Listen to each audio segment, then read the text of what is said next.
네, 그럼 이 시간 다 함께 하나님의 말씀 함께 나누도록 하겠습니다. 이 시간 다 함께 자리에 서신 채로 하나님의 말씀 사도행전 7장 9절에서 10절 말씀 함께 나누도록 하겠습니다. 신약 성경 사도행전 7장 9절에서 10절 말씀입니다.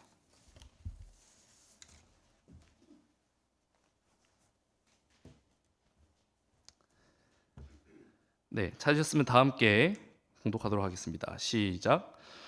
족장들이 시기하여 요셉을 이집트에 팔았으나 하나님께서 그와 함께 하사 그의 모든 고난에서 그를 구출하시고 이집트 왕 파라오의 눈앞에서 그에게 호의의 지혜를 베푸심에 파라오가 그를 이집트와 자기의 온 집을 다스릴 총독으로 삼았느니라. 아멘. 네, 함께 기도드리겠습니다. 하나님 감사합니다. 이 시간 또 계속해서 찬양을 통해 하나님 앞에 또 영광을 돌리고 이 시간 또 말씀을 통해 또 귀한 말씀을 통해 함께 도전받고 하나님께 영광 돌리기 원합니다. 이 시간 또 하나님 전해지는 이 하나님의 말씀이 정말 온전히 하나님의 말씀으로만 우리 모든 또 성도님들에게 전해질 수 있도록 하여 주시고 정말 이 말씀이 그저 이 시간에 전해지는 것으로 끝나는 것이 아니라 우리 또 삶 속에서 정말 우리 마음속에 살아 역사하시는 하나님의 말씀들로 자리 잡을 수 있도록 성령님을 통해 선하게 인도해 주시옵소서.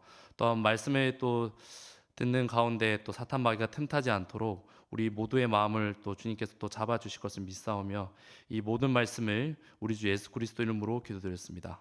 아멘. 자리에 앉아 주시면 감사하겠습니다.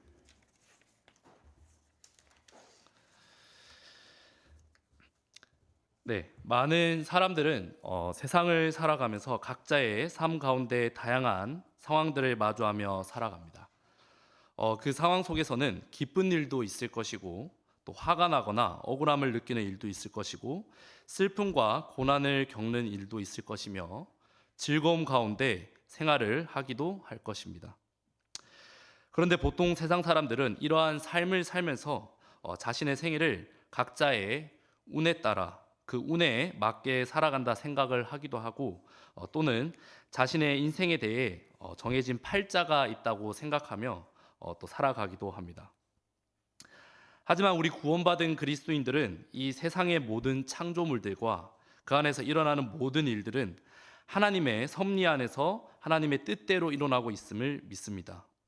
또한 그 안에서도 우리 그리스도인들 각자의 삶 속에서 일어나는 모든 일들 또한 하나님의 섭리 가운데 일어나며 그 안에서 우리는 하나님의 뜻을 구하고 그 뜻에 맞게 하나님께 영광을 돌리며 살아가야 할 줄 믿습니다. 그렇지만 안타깝게도 우리는 주님이 다시 오시기 전까지는 완전하지 못한 두 성품을 가지고 살아가고 있는 너무나 연약한 존재이기에 이 세상의 그 어떤 것보다도 크고 넓으며 완벽하고 무한하신 하나님의 섭리에 대해 다 이해하며 살아가지는 못합니다. 또 우리는 종종 그 삶 속에서 낙심하거나 넘어지며 다시 일어서는 삶을 살아가는 것을 보게 됩니다. 우리를 향한 하나님의 섭리 안에서의 삶이 늘 평탄하고 기쁘고 행복한 일만 가득하다면 얼마나 좋을까요? 하지만 하나님의 섭리 안에서의 우리 그리스도인들의 삶은 언제나 평탄하고 기쁨과 즐거운 삶만이 존재하지 않다는 것을 우리는 각자의 믿음의 삶을 살아가면서 경험하게 됩니다. 우리 모두는 나를 힘들게 하고 절망하고 좌절하게 하며 넘어지게 만드는 일들이 내 삶 가운데서 일어날 때 이것 또한 우연히 일어나는 일이 아니라 하나님의 섭리 가운데 일어나는 일들임을 머리로는 분명 생각할 수 있습니다. 하지만 그 섭리 안에서 마주치게 되는 고난과 시련들을 내 마음속에 바르게 받아들이며 그 일을 통해서 드러나게 될 하나님의 뜻을 구하고 그 뜻을 찾는 것은 결코 쉬운 일이 아닐 것입니다.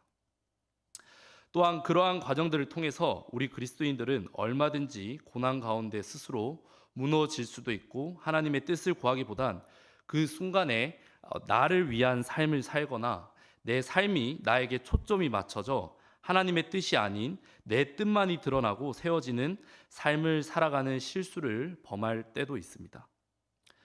또한 그 연약해진 가운데 하나님 앞에 죄를 짓기도 합니다. 하지만 우리 그리스도인들이 반드시 기억해야 할 것은 하나님께서는 언제나 우리에게 선하신 하나님이시라는 것입니다. 그리고 그 선하신 하나님께서는 당장은 우리가 알지 못하지만 하나님의 섭리 가운데 우리 그리스도인들을 가장 선한 길로 인도해 주실 것이라는 사실을 기억해야만 합니다. 또한 그분의 섭리는 어제나 오늘이나 이후로도 영원토록 완전하시다는 것을 기억하고 그런 믿음을 가지고 우리의 믿음 생활도 계속 되어야 할 것입니다. 그래서 오늘은 하나님의 섭리 가운데 일어나는 고난과 역경 속에서도 바른 믿음을 가지고 나아갈 수 있도록 오늘 본문 말씀에 나오는 요셉의 삶을 통해 도전받기 원합니다. 여러분들도 잘 아시다시피 예수 그리스도를 예표로 하는 인물 중 하나로 알려져 있는 이 요셉 또한 그의 생애가 하나님의 섭리 가운데서 평탄하지만은 않았습니다. 그는 야곱의 11번째 아들이자 노년에 얻은 아들로서 아버지 야곱에게 가장 사랑받는 아들이었습니다. 하지만 그는 형제들의 나쁜 소문들을 아버지에게 보고하는가 하면 자신이 꿨던 꿈에 대해서 아버지와 형제들에게 전해주므로 형제들의 시기와 질투가 극에 달하는 상황까지 가게 되어 결국 요셉은 그의 나이 17세에 자신의 형제들에 의해 이집트의 노예로 팔려가게 되었습니다. 17세의 나이에 자신의 형제들에 의해 다른 나라의 노예로 팔려간다는 느낌이 체감이 되십니까? 17세라는 나이를 체감하기 위해서 저는 우리 교회 학생부들의 나이를 한번 생각을 해봤는데요.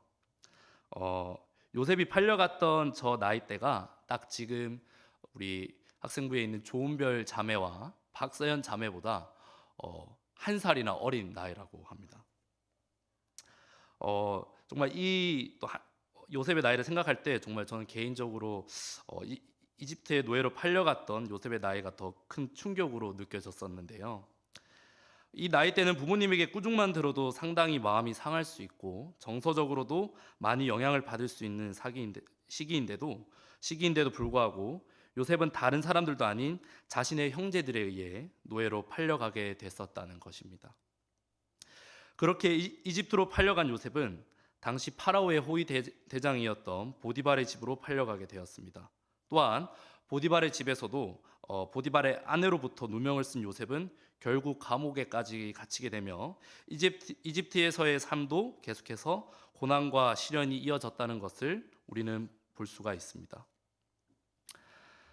하지만 이 모든 것을 계획하시고 인도해 주시는 하나님께서는 그분의 섭리 안에서 요셉과 늘 함께 해주심으로 결국 파라오의 꿈까지 해석하며 이집트의 총독의 자리까지 앉게 되었습니다. 그리고 기근 중에 위험에 처해 있던 자신의 가족들을 이집트로 데려와 안전하게 지킬 수도 있었으며 마침내 아브라함과 이삭과 야곱의 하나님께서 말씀하셨던 그 언약들을 지키시기 위해 요셉이 하나님 앞에 귀하게 사용되어진 것을 또한 우리는 볼 수 있습니다. 그렇다면 이렇게 파란만장했던 요셉의 삶에서 드러난 그의 모습을 통해 오늘날 우리 그리스도인들은 우리의 삶을 하나님의 섭리 안에서 어떻게 아름답게 드러낼 수 있을까요? 저는 오늘 이 부분에 대해서 몇 가지로 나눠서 말씀을 전하기 원합니다. 첫 번째로 하나님의 섭리 가운데 요셉은 언제나 신실한 사람이었습니다. 창세기 37장 2절 말씀입니다. 야곱의 세대들은 이러하니라. 요셉이 17세가 되어 자기 형들과 함께 양떼를 먹였는데 그 소년이 자기 아버지 아내인 비라의 아들들과 다른 아내인 실바의 아들들과 함께 있을 때에 그들에 대한 나쁜 소문을 자기 아버지에게 보고하였더라. 요셉은 이집트로 가기 전까지 자신의 집에서 자신의 형제들과 함께 양떼를 먹이며 돌보는 일을 했습니다. 저는 특히 여기서 창세기 37장 2절 하반부에 기록된 말씀이 개인적으로 참 흥미로웠는데요. 하반부에서는 그 소년이 즉 그 형제들에 대한 나쁜 소문을 자기 아버지에게 보고하였더라라고 기록되어 있습니다. 저는 처음에 말씀을 깊이 묵상하기 전까지만 해도 요셉에 대한 이미지를 생각하면 정말 좋은 이미지들만 먼저 생각이 났었는데요. 근데 이렇게 아버지에게 고자질을 하는 요셉의 모습도 있었구나라는 생각이 또 들었습니다. 그런데 하지만 이것은 단순히 자신의 아버지에게 형제들에 대해 고자질을 하여 그들을 아버지로부터 난처하고 곤란하도록 하기 위해 했던 행동만이 아니었습니다. 학자들의 말에 따르면 저 당시 요셉의 형제들에 대한 나쁜 소문이라 하면 첫 번째로는 그의 형제들은 양떼들을 돌보는 일에 불성실했다는 것입니다. 두 번째로는 하나님을 섬기는 민족들로서 도덕적으로나 혹은 윤리적인 면에서 문제들을 일삼았다고 합니다. 이런 일들이 그의 형제들에게 일어나고 있다는 것을 알게 됐을 때 요셉은 자신의 형제들에게 맡겨진 일들을 그들이 신실하게 해내지 못했다는 점에서 비록 동생의 위치임에도 불구하고 아버지에게 알려드려 그것을 바로 잡고 그 일들을 신실하게 감당하길 원했을 것입니다. 바로 이런 모습들은 평소에 자신의 일에 있어서도 늘 신실하게 일을 잘 감당하며 살았기에 불편한 상황이었음에도 불구하고 아버지에게 형제들에 대한 나쁜 소문을 전했던 것입니다. 그리고 그는 자신이 이집트로 팔려가는 그날까지도 아버지의 말씀에 순종하여 아무것도 모른 채 형제들과 양떼가 잘 있는지 확인하고 아버지인 야곱에게 다시 말을 전하기 위해 자신의 형제들을 찾아갔다가 결국 이집트로 팔려가게 되었습니다. 창세기 39장 4절 말씀입니다. 요셉이 그의 눈앞에서 은혜를 입어 그를 섬김에 그가 요셉을 자기 집을 감독하는 자로 삼고 자기가 소유한 모든 것을 요셉의 손에 맡기니. 하지만 요셉은 이집트로 팔려가 파라오의 호위 대장이었던 보디발의 집에서도 그 집을 감독하는 일에 있어서 최선을 다해 신실하게 자신의 일을 잘 감당했습니다. 어린 나이에 이집트로 팔려간 자신의 처지에 대해 낙심하고 절망하며 한탄만 하고 살 수도 있었지만 요셉은 그 상황에서도 자신에게 맡겨진 일들에 있어서 성실하게 잘 감당했다는 것을 우리는 말씀을 통해 알 수 있습니다. 또한 요셉은 보디발의 집에서 성실할 뿐만 아니라 자신의 주인인 보디발에게 충성을 다한 모습을 보디발의 아내와의 관계를 통해서도 알 수 있습니다. 창세기 39장 7절에서 9절 말씀입니다. 이 일들 뒤에 자기 주인의 아내가 요셉에게 눈길을 보내다가 말하기를 나와 함께 눕자 하였으나 그가 거절하고 자기 주인의 아내에게 이르되 보소서 내 주인이 집에서 내게 무슨 일이 있는지 알지 못하며 또 자기가 소유한 모든 것을 주인이 내 손에 맡겼으므로 이 집에는 나보다 더 큰 자가 없고 주인이 당신 외에는 아무것도 내게 금하지 아니하였으니 이는 당신이 그의 아내이기 때문이니이다. 그런즉 내가 어찌 큰 악을 행하여 하나님께 죄를 지을 수 있으리까 하니라. 방금 읽은 말씀처럼 요셉은 보디발의 집을 감독하는 일을 하는 가운데 그의 주인의 아내가 유혹하는 순간이 있었지만 그는 자신의 주인을 향한 충성심과 맡겨진 일에 책임감을 다하기 위해서 유혹을 뿌리치고 자신을 지킴으로 주인을 향한 충성심이 있었다는 것을 우리는 또한 확인할 수가 있습니다. 또한 요셉은 그의 주인인 보디발의 아내로 인해 억울하게 누명을 쓰게 되어 감옥까지 가게 되었는데 그렇게 감옥에서 갇히게 된 상황에서도 신실하게 자신의 일을 잘 감당한 것을 보게 됩니다. 창세기 39장 22절 말씀입니다. 감옥의 간수가 감옥에 있는 모든 죄수들을 요셉의 손에 맡김으로 그들이 거기서 무슨 일을 하든지 그가 다 그 일을 시행하였더라. 요셉은 감옥에서도 그저 시간만 보내며 생활을 한 것이 아니라 감옥의 간수들로부터 감옥에 있는 죄수들을 관리하는 일을 맡게 되어 억울하게 감옥에 갇힌 그 와중에도 요셉은 무슨 일이든 자신에게 맡겨진 일들을 신실하게 감당했다는 것입니다.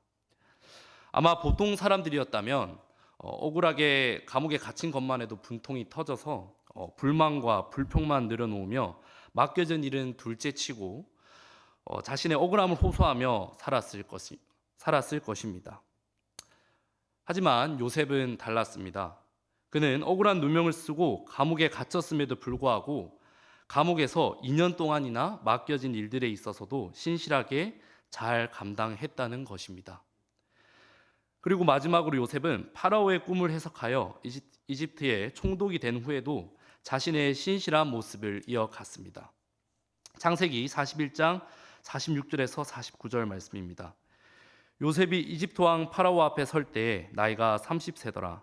요셉이 파라오의 얼굴 앞에서 물러가 이집트 온 땅을 두루 다녔는데 그 7해 풍년에 땅이 소출을 손에 가득하게 되었으므로 그가 이집트 땅에 있던 그 7해에 얻은 모든 식량을 모으고 그 식량을 도시들에 저장하되 각 도시 사방 밭에 식량을 바로 그 도시에 저장하였더라. 요셉이 곡식을 바다의 모래같이 매우 많이 거두고 마침내 새는 것을 그쳤으니 이는 곡식이 수도 없이 많았기 때문이더라. 자신의 형제들의 시기와 질투로 의해 이집트까지 팔려가 감옥 생활까지 경험하고 마침내 대제국이었던 이집트의 총독의 자리에까지 올라서게 되었습니다. 요셉은 가장 비천하고 낮았던 노예의 위치에서 한순간 가장 권위 있는 이집트 총독의 자리까지 올라서게 된 요셉은 갑자기 생겨난 자신의 부귀와 명예를 누리며 살 수도 있었을 것입니다. 하지만 그럼에도 불구하고 요셉은 자신에게 주어진 권력들을 남용하거나 잘못 사용하지 않고 이집트 제국을 관리하면서 기근으로부터 대비할 정책들 또한 철저히 수행하며 자신에게 맡겨진 일에 있어서 신실한 모습을 보여준 것입니다. 이렇게 우리는 지금까지 하나님의 섭리 가운데 여러 가지 상황들 속에서 드러났던 요셉의 신실한 삶의 모습들을 크게 4가지로 나눠서 볼 수가 있었습니다. 자신의 아버지의 집에서도, 노예로 팔려간 주인의 집에서도, 누명을 쓰고 들어가게 된 차가운 감옥 속에서도, 대제국을 관리하게 된 이집트의 총독의 자리에 섰을 때도 요셉은 하나님을 섬기는 사람으로서 기쁜 상황이나 억울한 상황이나 힘든 상황이나 슬픈 상황 속에서도 언제나 변함없이 신실하게 자신의 일에 있어서 그 일들을 잘 감당했다는 것입니다.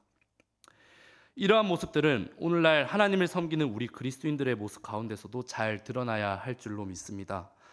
우리는 보통 우리에게 처해진 상황과 환경들에 의해 많은 영향을 받고 그로 인해 우리의 생활 모습들에 있어서도 여러 가지 영향을 받게 되는 것을 보게 됩니다. 그러나 우리가 여러 가지 상황 속에서도 늘 기억해야 할 것은 어떠한 상황 속에서도 우리는 세상 사람들과는 구별된 그리스도인들이라는 것입니다. 골로새서 3장 22절에서 23절 말씀입니다. 종들아, 육체에 따라 너희 주인인 자들에게 모든 일에 순종하되 사람들을 기쁘게 하는 자들같이 눈으로 볼 때만 섬기지 말고 하나님을 두려워하면서 단인한 마음으로 하라. 또 너희가 무슨 일을 하든지 마음을 다해 주께 하듯 하고 사람들에게 하듯 하지 말라.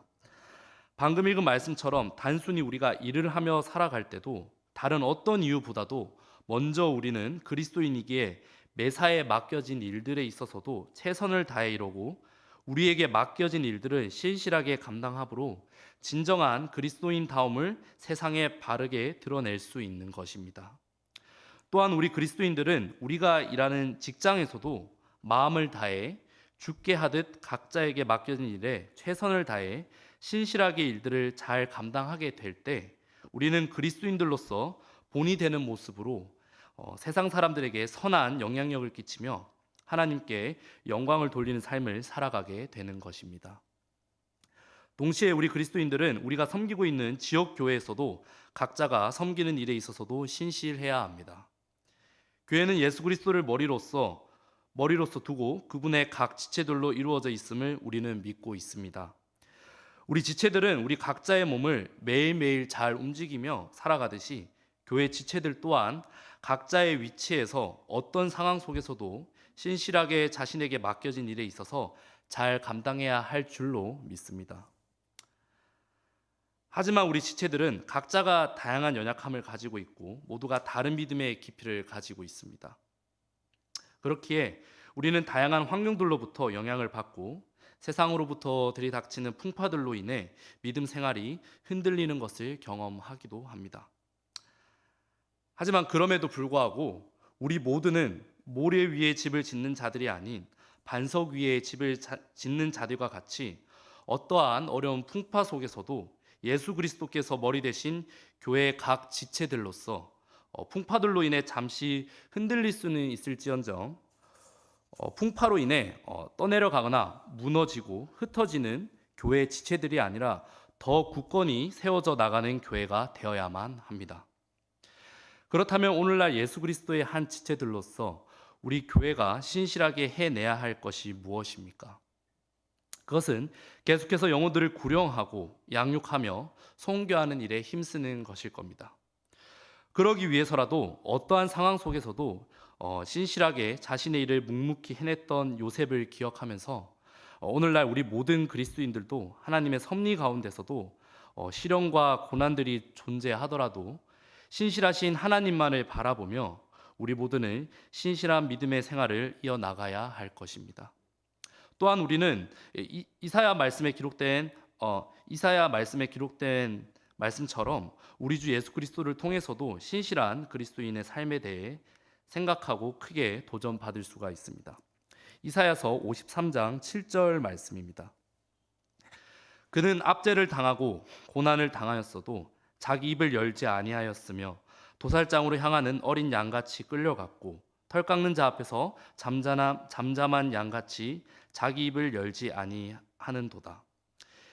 이사야 53장 7절 말씀과 같이 우리 주 예수 그리스도께서는 나의 죄를 위해서 이 세상 모든 사람의 죄를 대속해 주시기 위해 육신의 몸을 입고 이 땅에 오셔서 대속의 사역을 온전히 이루어 주시기까지 자신에게 맡겨진 모든 사역을 신실하게 잘 감당하셨습니다. 그리고 마지막까지 십자가에 달려 죽으심으로 모든 사람들을 위한 대속의 사역까지 이루어 주셨습니다.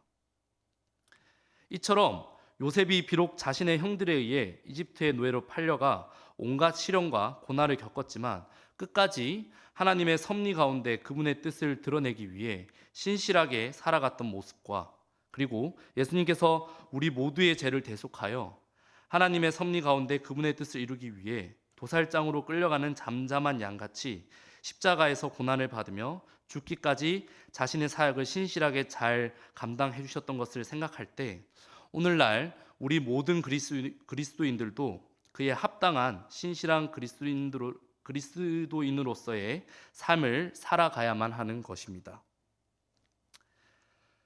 두 번째로 생각해 볼 것은 요셉은 하나님의 섭리 가운데 죄로부터 자신을 거룩히 지켰다는 것입니다. 요셉은 17세의 나이로 자신의 형제들로부터 이집트로 팔려가게 되면서 고난과 시련의 삶이 시작되었습니다. 그러나 요셉은 그 가운데서도 자신을 팔아넘긴 형들을 향해 분노하거나 혹은 저주를 하는 일들을 하지 않았습니다. 오늘날 같으면 형제 간의 재산 분쟁만으로도 법원에까지 가면서 싸우는 가정이 있는가 하면은 형제 간의 의가 상한 일이 생겨서 서로에게 모진 말로써 대하며 더 나아가서는 가족 간의 연을 끊고 살게 되는 것들도 우리는 종종 보게 됩니다. 오늘날 이런 일들만으로도 형제 간의 의가 상하고 관계에 있어서 문제들이 생길 수 있는 것처럼 요셉 또한 당시에 자신을 팔아넘긴 형들을 향해 충분히 나쁜 마음들을 품거나 부정적인 말들을 하며 살 수도 있었을 것입니다. 하지만 요셉이 보여줬던 모습은 그와 정반대의 모습이었습니다. 처음에 말씀드린 것과 같이 요셉은 그저 자신의 상황과 맡겨진 일들을 신실하게 감당하며 살아가므로 하나님 앞에 죄를 짓지 아니하고 오히려 자신을 거룩히 지켜냈다는 것입니다. 하지만 아무리 요셉이라고 해도 그도 다른 사람들과 같이 똑같은 감정을 느낄 수 있는 사람이었을 것입니다. 요셉도 당시 자신에게 처해진 상황들에 대해 오로지 육신적인 기준에서만 생각하고 행동했다면 온갖 육신적인 행위들을 통해 자신의 억울함을 호소하고 자신이 행한 육신적인 행위들에 대해 정당함을 느끼며 살 수도 있었을 것입니다. 하지만 요셉은 아무리 어렵고 힘든 순간이 찾아오더라도 육신적인 삶을 살아가지 않고 자신에게 꿈으로도 보여주셨던 하나님의 섭리 가운데 자신을 향한 하나님의 선하신 뜻만을 생각하고 구하며 그것을 믿고 나아갔던 것입니다. 또한 요셉은 보디발의 집을 감독하는 일을 맡은 중에 보디발의 아내로부터 유혹을 받게 되므로 죄를 지을 수 있을 만한 일들로부터 노출이 되기도 했는데요.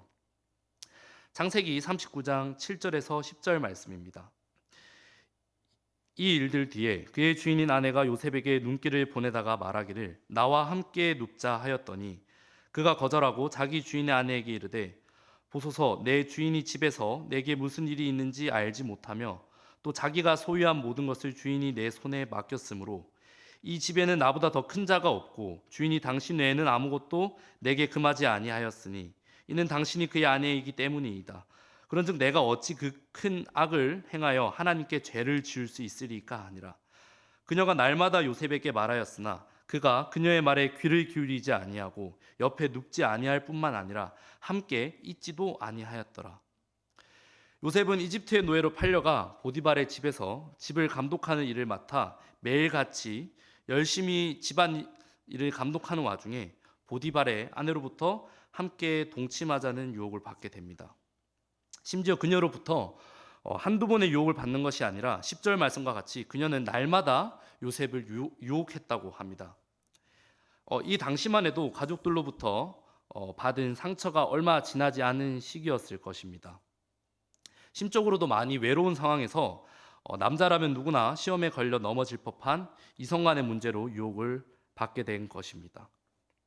하지만 이 상황 속에서도 요셉은 자신의 주인을 향한 충성심으로 그녀의 아내로 인해 죄를 짓지 아니한 것도 있었지만 그것보다 더 큰 이유는 바로 그 유혹에 넘어가는 것은 곧 하나님 앞에 죄를 짓는 것임을 알고 있었기에 그는 그 유혹으로부터 넘어지지 않았던 것입니다. 또한 그것이 하나님 앞에 죄를 짓는 것임을 인지한 상태에서만 그치는 것이 아니라 자신이 죄를 짓지 않겠다고 결단하여 그것을 그대로 행한 것입니다. 또한 요셉은 계속되는 죄와 관련된 일에 노출되는 관계로 10절 하반부의 말씀과 같이 요셉은 그녀의 말에 귀를 기울이지도 않고 옆에 눕지도 아니할 뿐만 아니라 함께 있지도 아니하겠다고 말씀하고 있습니다.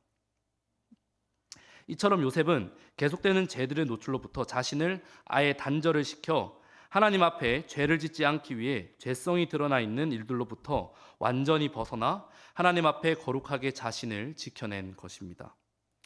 이처럼 우리 그리스도인들에게도 하나님의 섭리 가운데 시험과 고난들은 우리가 평안한 삶 가운데 맞닥뜨리기도 하지만 대개는 힘들고 어려운 상황 가운데 시험과 고난들이 찾아오게 되는 것을 보게 됩니다. 그리고 그 가운데 영적으로도 많이 침체되어 있는 그리스도인들이라면 더욱더 죄들로부터 노출되기 쉬울 것입니다. 죄라는 것은 꼭 요셉이 겪었던 일들과 같이 아주 극단적인 상황으로만 우리에게 찾아오지는 않습니다. 요셉과 같은 상황이 아니더라도 우리는 믿음 생활을 하는 가운데서도 육신적이며 죄성이 가득한 일들로부터 유혹을 받고 넘어질 수가 있다는 것입니다. 갈라디아서 5장 17절 말씀입니다. 육신은 성령을 대적하여 욕심을 부리고 성령은 육신을 대적하나니 한편 육신의 행위들은 명백하며 그것들은 이것들이니 곧 간음과 음행과 부정함과 색욕과 우상 숭배와 마술과 증오와 불화와 시기심의 경쟁과 진노와 다툼과 폭동과 이단 파당과 시기와 살인과 술 취함과 흥청됨과 또 그와 같은 것들이니라.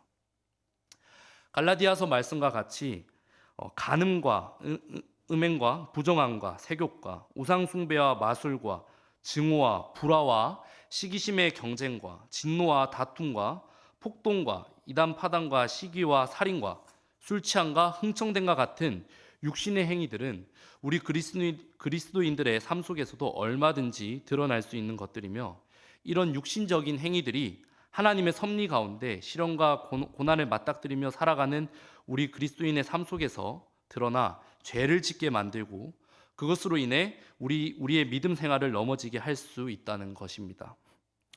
로마서 8장 1절과 베드로전서 5장 8절 말씀입니다. 그러므로 이제 그리스도 예수님 안에 있는 자들에게는 결코 정죄함이 없나니 그들은 육신을 따라 걷지 아니하고 성령을 따라 걷느니라. 정신을 차리라 깨어 있으라 너희 대적 마귀가 울부짖는 사자같이 두루다니며 삼킬 자를 찾나니.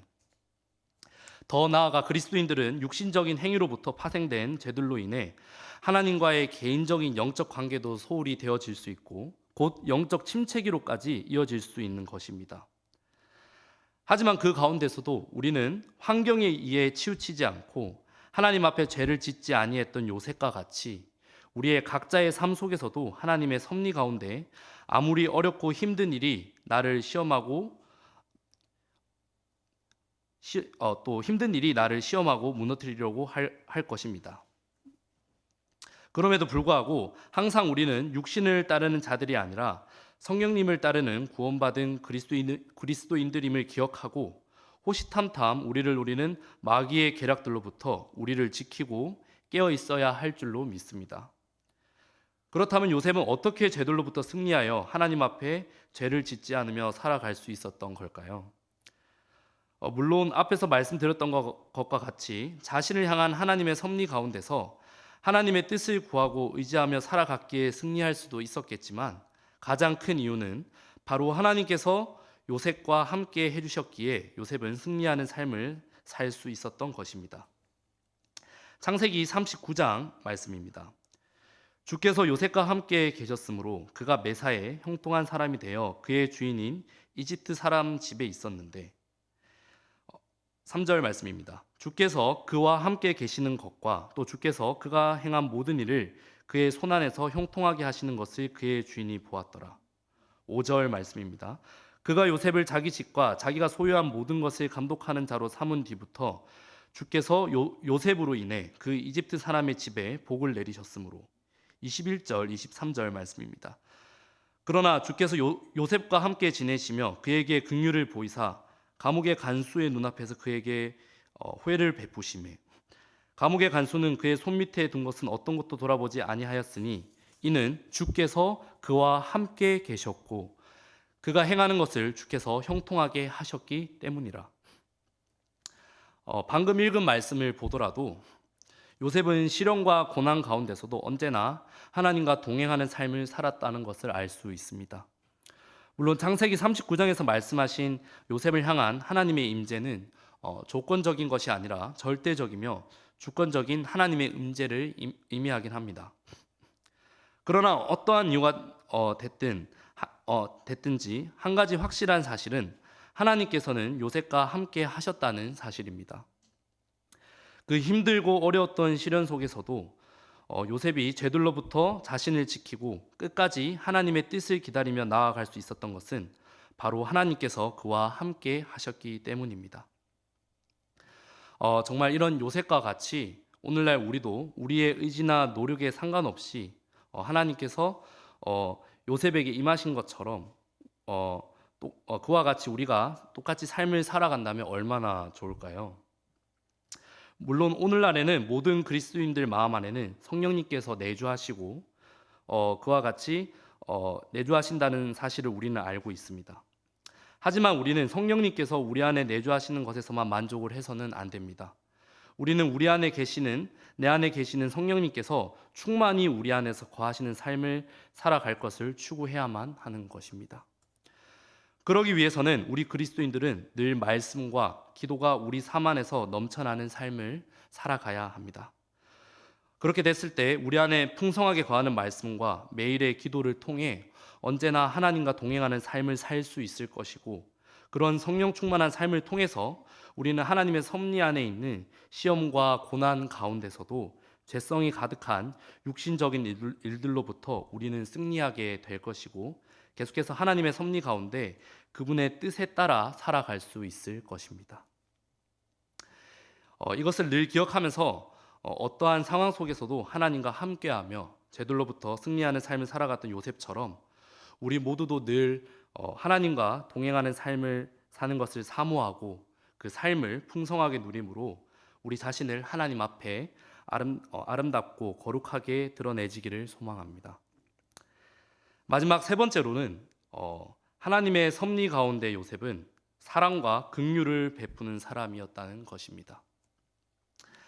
마침내 하나님께서 요셉의 꿈을 통해 보여주셨던 것처럼 땅에 기근이 찾아왔고 요셉의 형제들은 자신들이 머물고 있는 땅에서도 기근으로 인해 곡식을 얻기 위하여 이집트로 찾아가 이집트의 노예에서 총독의 자리까지 올라가게 된 요셉을 만나게 되었습니다. 이 상황은 정말 영화에서나 나올 법한 장면인 것 같은데요. 이집트 대제국의 총독이 된 요셉으로서는 그 자리에서 즉시 그의 형제들을 향해 이전에 자신에게 행했던 악한 일들을 생각하면서 복수를 할 수도 있었을 것입니다. 어떤 사람이라도 그 상황에서는 자신의 형제들에게 따져 물으며 그때의 억울함과 분노를 표출하며 그들을 억압할 수도 있었을 것입니다.